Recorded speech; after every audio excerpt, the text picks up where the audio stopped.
सोनगाव कचरा डेपोला लागलेली आग अद्याप आटोक्यात आली नसून गेल्या 15 दिवसांपासून हा कचरा डेपो धुमसत असून या धुराने आजूबाजूच्या गावातील लोकांच्या आरोग्यावर याचा परिणाम होत आहे। यामुळे संतप्त झालेल्या जकातवाडी ग्रामस्थांनी आज रस्ता रोको करत कचरा डेपोकडे जाणाऱ्या घंटागाड्या रोखून धरल्या। अखेर नगराध्यक्ष अमोल मोहिते आणि उपनगराध्यक्ष डी.जी. बनकर यांनी घटनास्थळी भेट देत नागरिकांची समजूत काढल्यानंतर हे आंदोलन स्थगित करण्यात आले। वापरली जाते किंवा तसा त्रास होतो। त्याला एक घंटा गाडी स्पेशल ह्या रूटला ठेवायची, तिचं काम फक्त त्या कर्मचाऱ्याचं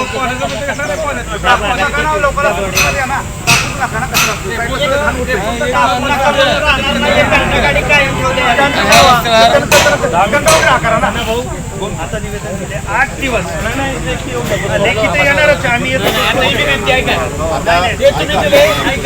आम्ही तुमची तुम्ही आमची बरोबर आहे।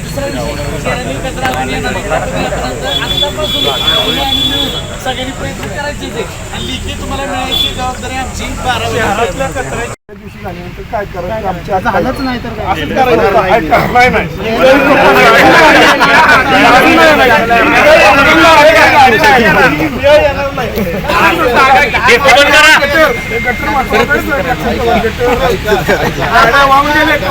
तुम्ही मोजवलंय पाईपलाईन करताना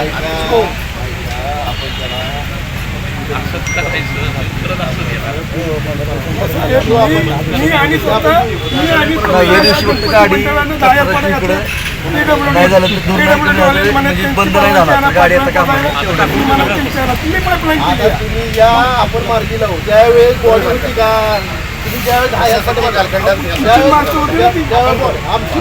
मी सांगून देखील तुम्हाला महिना 2 महिने माणसं माझ्यावर आली इथे गटर दाखवलं बघून गेली आज सांगत आले तुम्ही आज या पैसे किती काढले मग त्यांनी पैसे काढले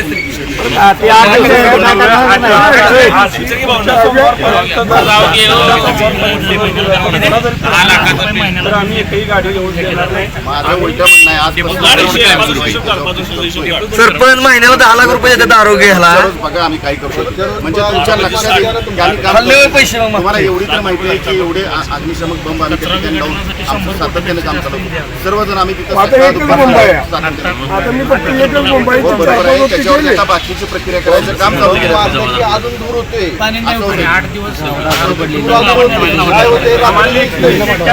4 वर्षाच्या ज्या अधिकाऱ्यांनी केलं त्यांना हे करा की पैसे खाल्ले की